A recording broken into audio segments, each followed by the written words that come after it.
अस्सलाम वालेकुम जी। ये जी हमारी कंपनी है industrial techno international. Fibre glass fabrication and steel fabrication का काम है हमारा। तो आज मैं आपको बताने लगा हूँ कि सिक्योरिटी गार्ड कैबिन कैसे बनता है या पोर्टेबल रूम कैसे बनता है फाइबर ग्लास का। और ये लाइट वेट होता है और मेंटेनेंस फ्री है, इसको जंग नहीं लगता और केमिकल का कोई असर नहीं होता है। इसके ऊपर यूवी स्टेबलाइज्ड होता है और एटमॉस्फेरिक अटैक को बर्दाश्त करता है। लाइट वेट होने की वजह से ये पोर्टेबल भी है, जहाँ मर्जी इसको रखें यूज़ करें। परमानेंट कंस्ट्रक्शन में नहीं आता ये। ग्लास रीइंफोर्स्ड प्लास्टिक, तो प्लास्टिक इसमें रेज़न की शक्ल में होता है, अनसैचुरेटेड पॉलिस्टर रेज़न, ये जो आप देख रहे हैं। इसमें इसको हार्ड करने के लिए हम इसके अंदर कोबाल्ट डालते हैं, जिसको एक्सेलेटर भी कहा जाता है, और इसमें MEKP भी ऐड की जाती है हार्डनर के तौर पर। ठीक है, जितना हमें चाहिए एक पॉट में निकालते हैं। एक्सेलरेटर कोबाल्ट हमने पहले डाला होता है और हार्डनर इसमें मिक्स करते हैं, तो फिर इसको अप्लाई करना शुरू कर देते हैं। उसकी एक लाइफ होती है, तो अगर ना भी अप्लाई करें तो उस टाइम के अंदर ये हार्ड हो जाता है। और ये हमने शीट बनाई है, इनर शीट वाइट कलर में है। तो इसमें जो मटेरियल इस्तेमाल होते हैं ना, ये है chopped stand mat, fibre glass chopped stand mat, और ये है फाइबर ग्लास वोवन रोविंग। तो ये इसमें दोनों मटेरियल इस्तेमाल किए गए हैं। ये डबल जेल कोट इसके ऊपर किया गया है।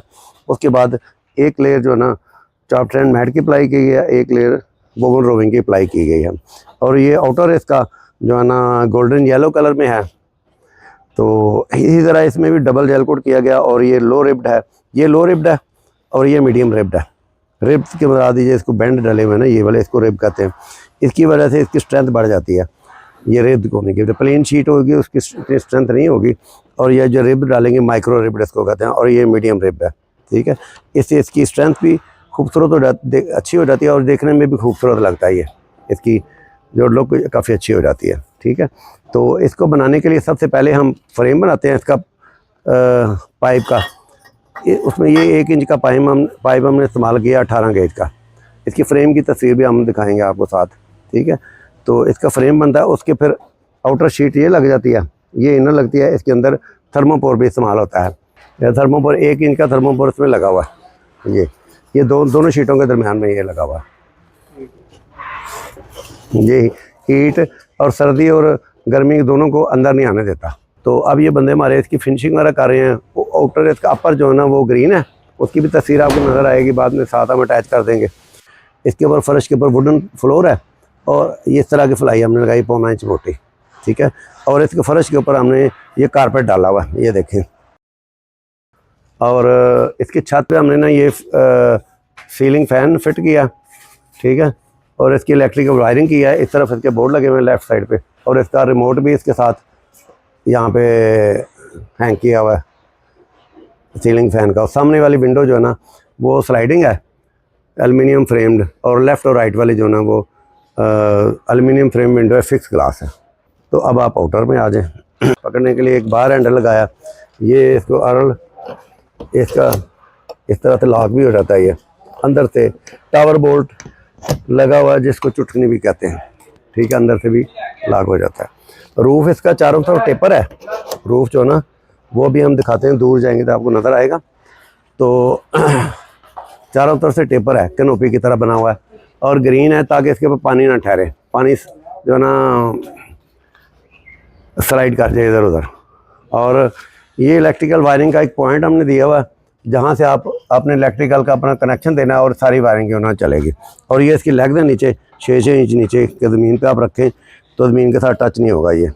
ठीक है, तो इसमें कलर और साइज़ वगैरह कस्टमाइज़ होते हैं। जो भी क्लाइंट की रिक्वायरमेंट होती है हम कलर साइज़ वगैरह कस्टमाइज़ कर देते हैं। और क्लाइंट को पहले हम एक कोटेशन बना के देते हैं, पूरा उसके ऊपर स्पेसिफिकेशन लिखी जाती है, उसको हम टाइम देते हैं, इतनी टाइम में ये बनेगा, और एक पेमेंट टर्म हम बताते हैं, सारा रिटर्न कोटेशन का हम वायदा करते हैं, उसके मुताबिक फिर हम काम करते हैं। ऐसे दबानी हमारे पास काम नहीं होता। तो बाकी वैसा आप कोई पूछना चाहें इसके बारे में, और आप कोई वीडियो बना रहे हैं। ये जो शीट लगाई है इसके अंदर कोई वो हीट प्रूफ कोई मटेरियल इस्तेमाल? हाँ, वो थर्मोपोर शीट है जो मैंने दिखाई है ना आपको, ये पड़ी हुई है। यह थर्मोपोर 1 इंच का थर्मोपोर इसमें लगा हुआ है। ये ये दोनों शीटों के दरमियान में ये लगा हुआ है। ये हीट और सर्दी और गर्मी दोनों को अंदर नहीं आने देता, बाहर का अटैक अंदर नहीं आने देना एटमॉस्फेयर का, और अंदर की अगर आपकी कूलिंग है तो उसको बाहर नहीं जाने देगा। सर्दियों में तो ये रूम बड़े बहुत अच्छे होते हैं। मैं खुद अपने रूम इस तरह का इस्तेमाल करता हूँ, तो सर्दियों में अगर दरवाजे से बंद हो तो ये ऐसे लगता है जैसे हीटर लगाया हुआ।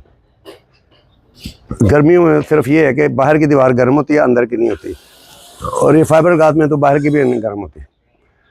तो ये इंसुलेट सप्लाई कैसे देते हैं? अगर किसी ने मिसाल के तौर पर पाकिस्तान में किसी भी शहर से ऑर्डर करना हो या मुल्क से बाहर से ऑर्डर करना हो तो उसके लिए आप क्या करते हैं? अभी तक मुल्क से बाहर से नहीं भेजा हमने। मुल्क से बाहर जब भेजेंगे तो फिर हम इसको डिस्मेंटलेबल बनाएंगे, और पाकिस्तान में दूसरे शहरों में भेजना हो तो डिस्मेंटलेबल बनाते हैं, चारों दीवारें छत वगैरह लदा हो जाती है, वहाँ जाके संभल किया जा सकता है। और लाहौर में अगर भेजना तो इसी तरह ये भी जैसे ही है, क्रेन वाली गाड़ी हम लेके आते हैं, उसके ऊपर क्रेन ही उठा के इसके ऊपर रखती है, वहाँ जाके क्रेन रख देती है। इस तरह हम ट्रांसपोर्टर हायर कर लेते हैं।